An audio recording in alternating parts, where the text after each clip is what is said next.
कर रहे हैं ये अपना लेटर कि जो भी धरने में जाएगा उसको नौकरी से निकाल देंगे।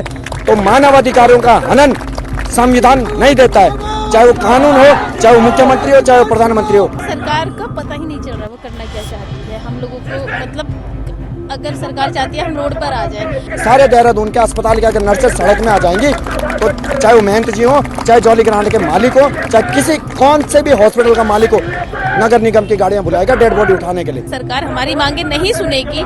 एक समय ऐसा आएगा कि सारा नर्सिंग अधिकारी रोडों पर आ जाएगा, तब सरकार इसकी जिम्मेदार होगी। अस्पतालों की इस स्थिति की जिम्मेदार तो सरकार ही कहलाएगी। एक तरफ उत्तराखंड सरकार बोलती है कि हम बेहतर स्वास्थ्य सुविधाएं देंगे, एक तरफ आप देख सकते हैं कि स्वास्थ्य की रीढ़ की हड्डी कहे जाने वाले नर्सेज धरने पे हैं। राज्य निर्माण के लिए आपको आपकी जनता को साथ लेके जाना पड़ेगा, तब जाके आपका बेहतर राज्य निर्मित होगा। राजधानी देहरादून में स्वास्थ्य मंत्री धन सिंह रावत के घर का घेराव करने के लिए नर्सिंग के जो तमाम अभ्यर्थी हैं वो यहाँ पर पहुंचे हैं और लगातार जो इनका प्रदर्शन है वो यहाँ पर जारी है। और एक बार फिर से डॉक्टर हरक सिंह रावत कांग्रेस के वरिष्ठ नेता हैं, वो यहाँ पर पहुंचे हैं, इनके धरने को अपना समर्थन दिया है और तमाम बातचीत उनकी तरफ से की जा रही है कि किस तरीके से यहाँ पर जो प्रदर्शन है वो चल रहा है और कैसे उनका सपोर्ट रहेगा। तो तमाम ऐसी चीजें हैं जिसको लेकर नर्सिंग अभ्यर्थी यहाँ पर सड़कों पर उतरे हैं और लगातार लंबा आंदोलन उनका चलता हुआ नजर आ रहा है।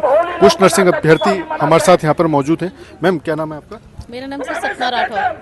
आपको क्या लगता है, इतना लंबा आंदोलन हो गया, कुछ भी किया, तमाम प्रदर्शन हो गया, अभी तक आपकी मांगे नहीं पूरी हुई? सर सरकार का पता ही नहीं चल रहा वो करना क्या चाहती है। हम लोगों को मतलब अगर सरकार चाहती है हम रोड पर आ जाए, अगर सारा मेडिकल स्टाफ, सारा नर्सिंग स्टाफ रोड पर आ जाता है तो अस्पतालों का हाल क्या होगा। सारे मरीज नगर निगम के थ्रू भेजे जाएंगे बाहर। सारे अगर एक भी हम मरीज को देखने में 10 मिनट का डिले कर देते हैं तो मरीज मरने की नौबत में आ जाते हैं। इस हिसाब से अगर सरकार हमारी मांगे नहीं सुनेगी, एक समय ऐसा आएगा कि सारा नर्सिंग अधिकारी रोडों पर आ जाएगा, तब सरकार इसकी जिम्मेदार होगी। अस्पतालों की इस स्थिति की जिम्मेदार तो सरकार ही कहलाएगी कि सारा मरीज क्यों मरा है। सरकार हमारी मांगों को नहीं मान रही है। अगर नहीं मानेगी ये धरना अनिश्चितकालीन ही चलेगा जब तक सरकार इस मांग को नहीं मानी जाएगी। लगातार जो प्रदर्शन है वो यहाँ पर जारी है और भी आप भी नर्सिंग से हैं, आपको क्या कहना है और कहाँ से, आपका नाम क्या है? मैं भास्कर रावत पौड़ी गढ़वाल से एक CHC में कार्यरत हूँ NHM के माध्यम से। क्या लगता है आपको, आप लंबे समय से आंदोलन कर रहे हैं? देखिए, आंदोलन करने का कोई भी किसी का भी पर्सनल मोटिव नहीं होता है। आंदोलन तब होता है या धरना तब दिया जाता है जब आपके साथ कई सैकड़ों लोगों की भावनाएं या दुख दर्द की कहानियां जुड़ी हुई होती हैं। एक तरफ उत्तराखंड सरकार बोलती है कि हम बेहतर स्वास्थ्य सुविधाएं देंगे, एक तरफ आप देख सकते हैं कि स्वास्थ्य की रीढ़ की हड्डी कहे जाने वाले नर्सेज धरने पे हैं। तो इस तरीके से अगर काम चलेगा तो आप बेहतर सुविधाएं नहीं दे सकते, चाहे वो सत्ता में कोई भी रूलिंग पार्टी आए। अगर आपके एक बैकबोन अगर सड़क पे है और दूसरा आप सत्ताधारी बैठे हुए विधानसभा में बैठ के जो भी चीजें कर रहे हैं, तो ऐसे में किसी भी राज्य का निर्माण नहीं होता है। राज्य निर्माण के लिए आपको आपकी जनता को साथ लेके जाना पड़ेगा, तब जाके आपका बेहतर राज्य निर्मित होगा। और यहाँ अगर नर्सेज अगर धरने में बैठी हैं तो उनका कहीं ना कहीं ये मतलब है कि जब एक बार आपने पूर्व में कौन से विषय मैं पूरी हिंदुस्तान की राजनीतिक पार्टियों से ये पूछना चाहता हूँ, आपके पास संविधान ने कौन से ऐसे विशेष अधिकार दिए हैं जो आप कुछ चंद लोगों के बोलने पे 3000 पदों पे, पिछली बार जब आपने पद सृजित किए तो आपका बयान आता है कि विशेष अधिकार के अनुमोदित होकर हमने इनको 3000 पदों पे भर्ती दी है। तो 2014 का बच्चा वहाँ सीनियरिटी लेके नौकरी लग गया और यही 2014 का बच्चा आप उसे बोल रहे हो कि आप एग्जाम दीजिए 2025 में। सर, हमारा काम थ्योरी का नहीं है, हमारा काम प्रैक्टिकल का है। हमारी सांसें भावनात्मक रूप से मरीज के साथ में जुड़ी हुई रहती है।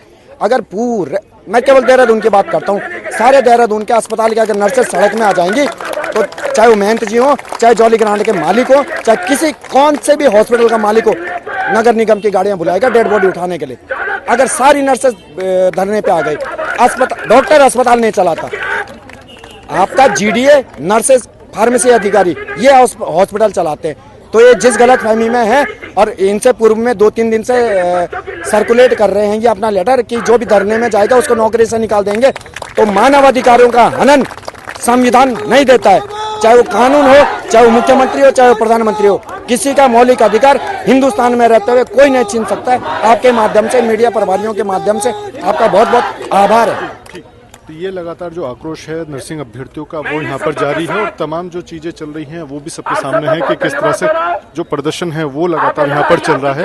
और सीधे तौर पर अगर देखा जाए तो तमाम जो अभ्यर्थी हैं वो सड़कों पर उतर रहे हैं, लगातार प्रदर्शन कर रहे हैं और उनकी कोशिश भी यही है कि तमाम जो व्यवस्थाएं हैं वो यहाँ पर सुचारू हो सके। और सीधे तौर पर जो तमाम जो चीजें हैं वो सबके सामने है। लगातार वार्ताएं जरूर हो रही हैं लेकिन वो वार्ता समाधान की तरफ नहीं निकल रही। जिस तरह की जो चीजें हैं वो सबके सामने हैं, नारेबाजी हो रही है, सड़कों पर धरने पर बैठे हैं, लेकिन जो सरकार का रवैया है वो अभी भी अड़ियल बना हुआ है। सरकार से इनकी जो मांगे हैं वो लगातार जारी है कि जो भर्ती प्रक्रिया है वो यहाँ पर चलती रहनी चाहिए, लेकिन सीधे तौर पर जो दिक्कतें हैं वो दूर नहीं हो रही हैं। तो ऐसे में अब जो इनका समाधान है वो कैसे होगा, इसको लेकर इनकी जो बातचीत है वो जारी रहेगी। उत्तराखंड न्यूज के लिए अजीत काम्बोज, देहरादून।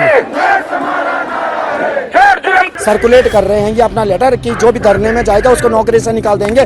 तो मानव अधिकारों का हनन संविधान नहीं देता है, चाहे वो कानून हो, चाहे वो मुख्यमंत्री हो, चाहे वो प्रधानमंत्री हो। सरकार का पता ही नहीं चल रहा वो करना क्या चाहती है। हम लोगों को मतलब अगर सरकार चाहती है हम रोड पर आ जाए। सारे देहरादून के अस्पताल के अगर नर्सेज सड़क में आ जाएंगी तो चाहे वो महंत जी हो, चाहे जॉली ग्रांट के मालिक हो, चाहे किसी कौन से भी हॉस्पिटल का मालिक हो, नगर निगम की गाड़ियां बुलाएगा डेड बॉडी उठाने के लिए। सरकार हमारी मांगे नहीं सुनेगी।